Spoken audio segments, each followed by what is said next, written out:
Welcome student, आपका स्वागत है डिजिटल लर्निंग के इस ई प्लेटफॉर्म पे। मैं आलोक मिश्रा आपका स्वागत करता हूं। मैं founder and CEO digital learning.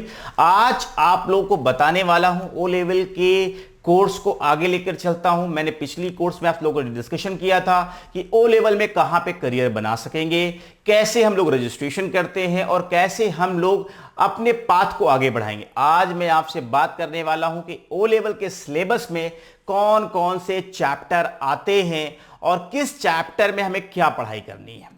तो मैं जब सिलेबस की बात करता हूं तो पहला जो सेक्शन है IT tools and business system, यहां पर हम लोग सीखेंगे फंडामेंटल प्लस माइक्रोसॉफ्ट ऑफिस के बारे में, जिसमें हम लोग एमएस वर्ड के बारे में सीखेंगे, एमएस डॉस के बारे में सीखेंगे, हम लोग एक्सेल की बात करेंगे, हम लोग पावर पॉइंट की बात करने वाले हैं और एमएस एक्सेस की बात करने वाले हैं। ये आपका पहला सेगमेंट होगा जिसको हम लोग IT tools and business system कहते हैं। सेकेंड हमारा कोर्स होगा वेब डिजाइनिंग का। यहां पे हम लोग आपको वेबसाइट डिजाइन कैसे करते हैं, कैसे एचटीएमएल का यूज करेंगे, कैसे सीएसएस का यूज करेंगे, ये सारा सेगमेंट कवर करेंगे। तीसरा, अभी तक हम लोग सीखते थे सी लैंग्वेज, जहां पे हम लोग प्रोग्रामिंग को डिजाइन करते थे और रन कराते थे। अब हम लोग उस सब चीजों को बदल गया है, आपका बदलाव आ गया है, कोर्स अपडेट हो गए हैं, आपके करियर में एक नया कोर्स जुड़ गया है जिसका नाम है पाइथन। तो किस प्रकार से पाइथन की प्रोग्रामिंग करेंगे, अपने एक्सपर्ट के थ्रू हम लोग जानेंगे पाइथन के एक एक प्रोग्रामिंग के बारे में, और वो प्रोग्रामिंग आप लोग अपने सिस्टम पर रन कराकर सीखेंगे प्रैक्टिकल के माध्यम से। चौथा स्पेशल जो सब्जेक्ट है मल्टीमीडिया, यहां पर हम लोग सीखने वाले हैं फोटोशॉप के बारे में। एडोबी का ये सॉफ्टवेयर है जिस पे हम लोग step to step A to Z सीखेंगे। ये सारा प्रैक्टिकल सीखने के साथ साथ थ्योरी वर्जन पे भी फोकस रखेंगे, स्टेप टू स्टेप आपको थ्योरी समझाएंगे। फिर आपको हम लोग प्रैक्टिकल का एक टेस्ट लेंगे और आपका टेस्ट जो होगा वो थ्योरी पे भी होगा। फिर आपके एग्जाम्स आ जाएंगे और उस एग्जाम्स को आपको क्रैक करना है। हम लोग टिक्स देंगे, टैक्टिक्स देंगे, कैसे आसानी से अच्छे मार्क्स के साथ आप लोग इस कोर्स को क्रैक करें, इस एग्जाम्स को बीट करें और अपने करियर को सफल बनाएं। तो ये सेक्शन था सिलेबस के बारे में। अब मैं अपने टॉपिक को आगे बढ़ाता हूं जिसका नाम है IT tools and business system. IT tools and business system में हम लोग सीखेंगे फंडामेंटल्स के बारे में। आज के सिनेरियो की बात करूं तो बहुत सारे स्टूडेंट को फंडामेंटल में कंफ्यूजन है, ये कब हमारा सिस्टम का जनरेशन स्टार्ट होता है, किस जनरेशन में क्या खोज हुई थी, किस जनरेशन में हम लोगों ने क्या चीज इन्वेंट किया था, वो सारी चीजें हम फंडामेंटल्स में आपको क्लियर करेंगे, बेसिक सारी चीजें सिखाएंगे। साथ ही साथ हम आपको डॉस के बारे में बताएंगे। तो चलिए हम लोग नोटपैड, वर्डपैड और डॉस को फंडामेंटल में क्लियर करते हैं। प्रैक्टिकल सेगमेंट में फिर हम आपको समझाएंगे थ्योरी वर्जन। तो शुरू करते हैं अपना प्रैक्टिकल वर्जन। वेलकम स्टूडेंट, आज हम आप लोग को ओ लेवल के इस फर्स्ट प्रैक्टिकल सेशन में बताने वाले हैं नोटपैड के बारे में। तो उससे पहले हम जानकारी को शुरू करें, कुछ मैं आपको डेस्कटॉप के बारे में ट्रेनिंग दे दूं कि डेस्कटॉप पे ये जो स्क्रीन आपकी दिख रही है विंडो स्क्रीन कहलाती है। यहाँ पे कुछ फोल्डर्स हैं, ये रिसाइकल बिन है, ये फोल्डर्स है, कुछ आइकॉन्स हैं। नीचे ये आपके टूल बार का पूरा पैनल है, मेन्यू बार का, यहाँ से आप सारे मेन्यूज ऑप्शंस ओपन कर सकते हैं। तो आज मैं स्टार्ट करने वाला हूँ कैसे नोटपैड पे वर्क करेंगे, नोटपैड है क्या, इसके बारे में पूरा ब्रीफ इंफॉर्मेशन देने जा रहा हूँ।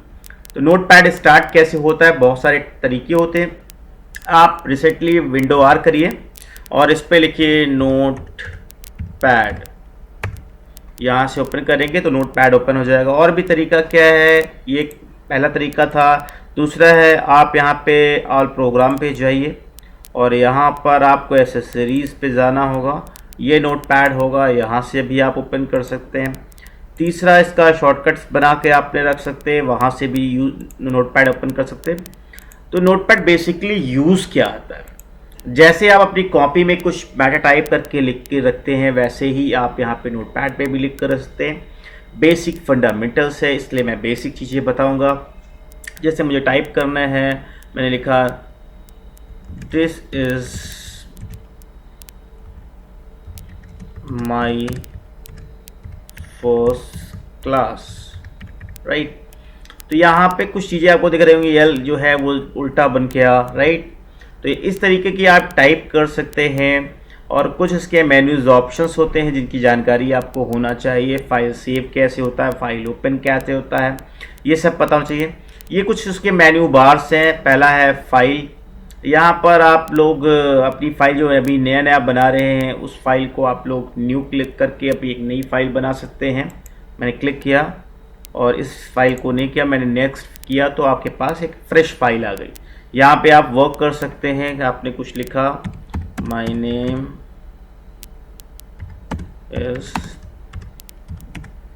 Digital class, right. इस तरीके के आपने लिखने के बाद इस फाइल को सेव करना है तो सेव करेंगे। सेव करने के बाद जिस लोकेशन पे, जैसे माय कंप्यूटर है, माय डॉक्यूमेंट है, माय म्यूज़िक है, पिक्चर्स है, वीडियो है, आपने यहाँ पर क्या किया, सेव कर दिया। मैंने लिखा फर्स्ट टॉपिक और सेव कर दिया। अब ये देखिए ऊपर आपका यहाँ पे जो हेडिंग ऑप्शन है, यहाँ पे आपका नाम आ गया टाइटल बार पे, या आपने किस नाम के टॉपिक से यूज़ किया।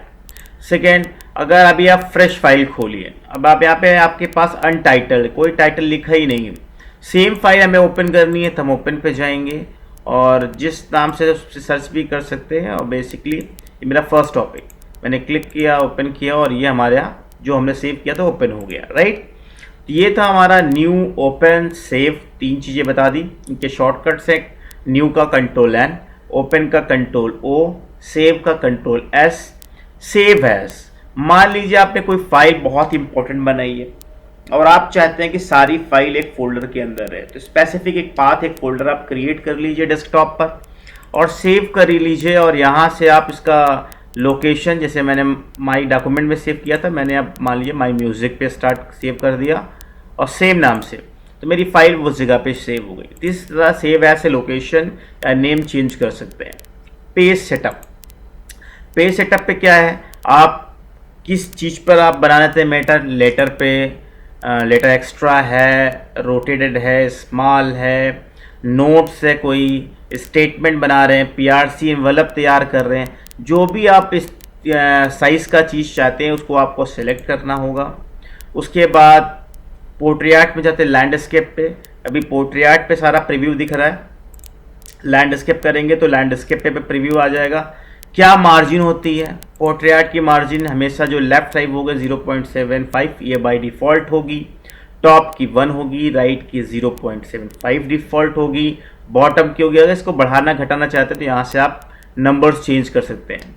सेकेंड, यहाँ से हेडर एंड फुटर में आप नेम चाहते हैं तो वो यहाँ पर सेटिंग करके चेंज कर सकते हैं। ये पूरा पेज सेटअप का एक प्रीव्यू है जो आपको दिखाता है कि ऐसा कुछ होगा। सेकेंड, एडिट ऑप्शन, यहाँ से कोई चीज़ आपने लिखा, अभी मैंने टाइप किया, मुझे गलती हो गई तो कंट्रोल X करेंगे तो वो चीज़ रिमूव हो जाती है, राइट। इसे बोलते हैं अंडो, ठीक है। तो हमने किया कंट्रोल Z तो वापस किया, अभी वापस लाना है तो फिर कंट्रोल Z से ही वापस लाएंगे।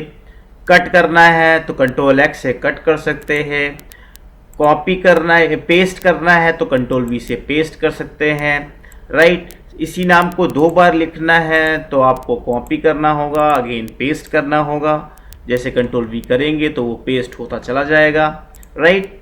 उसके बाद आपको ये चीज़ डिलीट करनी है तो सेलेक्ट करना होगा, इसको आप शॉर्टकट अगर पूरा डिलीट करना है तो कंट्रोल A और उसके बाद डिलीट के ऑप्शन पर डल कर देंगे। आप कीबोर्ड से डल का बटन पुश करेंगे तो आपका ये डिलीट हो जाएगा। नेक्स्ट है फाइंड, अगर आपने कोई वर्ड लिखा है, कई मैंने यहाँ पे लिखा कई मरतबा उसको, बहुत सारा, राइट। अब मुझे सर्च करना है कहाँ पे लिखा है तो फाइंड पे जाएंगे और जिस नेम को आपको सर्च करें, मैंने नेम लिखा, नेम कहाँ पे है तो यहाँ पे कर दिया मैच केस। मैच केस का मतलब है कि जैसा लिखा है वैसा वर्ड होना चाहिए और आप चाहते हैं नेम लिखा हो चाहे कैपिटल में स्मॉल में तो वहाँ पे मैच केस पर क्लिक नहीं करेंगे। अप का मतलब ऊपर जाना, डाउन का मतलब नीचे आना। तो मैंने फाइंड इस पर क्लिक किया तो जहाँ जहाँ पे होगा वहाँ से जाता जाएगा, दिख रहा है आपको 1 by 1 वो पहुँच रहा है। मैच केस करेंगे तो मैच केस है इसलिए ऑलरेडी, हाँ अब ऊपर पहुँच गया, आप डाउन नीचे आना है तो डाउन पे क्लिक करेंगे तो वो सर्च करता हुआ दिखाई पड़ेगा। इस तरीके से आप नोटपैड को वर्क कर सकते हैं। सेकेंड, ये हमारा होगा फाइंड। फाइंड के बाद फाइंड नेक्स्ट, अगर सेम वर्ड को सर्च करना है तो F3 करते हैं तो फाइंड नेक्स्ट आता है। रिप्लेस, अब नेम की जगह मैं चाहता हूं कि यहां पे आ जाए सर नेम, और मैंने इसको कर दिया रिप्लेस ऑल। रिप्लेस करेंगे तो जहां पे सेलेक्ट है सिर्फ उसी लोकेशंस को चेंज करेगा, जैसे मैं करके दिखाता हूँ, वन टाइम चेंज हो गया। अगर आपको हर जगह करना है तो रिप्लेस ऑल करेंगे तो जितनी जगह पे नेम होगा वहां पे सर नेम आ जाएगा, राइट। ये हमारा ऑप्शन था रिप्लेस। गो टू अभी यहाँ पे तो एक ही लाइन है, अगर कई लाइन हो तो लाइन नंबर, जिस लाइन पे आपको जाना है वो लाइन नंबर करके क्लिक करेंगे तो आप उस लाइन के ऊपर आपका कर्सर पहुंच जाएगा। नेक्स्ट हमारा ऑप्शन है सेलेक्ट ऑल, पूरा सेलेक्ट हो गया। फिर है टाइम एंड डेट, अगर आपको आज का टाइम एंड डेट लिखकर फिर कोई मैटर लिखना है तो वो आप कर सकते हैं, राइट। इस तरीके time and date. Next option है हमारा फॉर्मेट, यहाँ पे क्या है वर्ड रैप। वर्ड रैप का मतलब है कि हम कुछ चीज़ें लिखते चले जाते हैं, जैसे मैं यहाँ पे टाइप कर रहा हूँ, आपको दिख भी रहा होगा, राइट। तो यहाँ टाइप किया तो टाइप करते हुए क्या हुआ, वहाँ पर जाने पर एक लास्ट कॉलम पे जाने पर वहाँ से ऑटोमेटिक नीचे आ गया। बट जैसे मैं अगर उस पर टिक हटा दूंगा तो वो लाइन बढ़ती जाएगी, जितनी मर्जी आपको उतनी आप चीज़ें बढ़ाते जाइए, बट वो लाइन नीचे आने नहीं। ये आपका था वर्ड रैप, राइट। नेक्स्ट है फॉन्ट, यहाँ से आप फॉन्ट साइज बढ़ा सकते हैं, फॉन्ट साइज इंक्रीज डिक्रीज कर सकते हैं, बोल्ड इटैलिक लगा सकते हैं, फॉन्ट के यहाँ से आप लैंग्वेज चेंज कर सकते हैं, राइट। ये फॉन्ट साइज था। नेक्स्ट है व्यू में क्या है, यहाँ पे स्टेटस बार हाइड है, इस समय आप यहाँ पे लोकेशंस पे हाइड रहता है, और बाकी यहाँ पे हेल्प है। नोटपैड के बारे में जानकारी चाहिए तो अबाउट पर जाएंगे तो आपको नोटपैड के बारे में बता देगा। Thank you very much.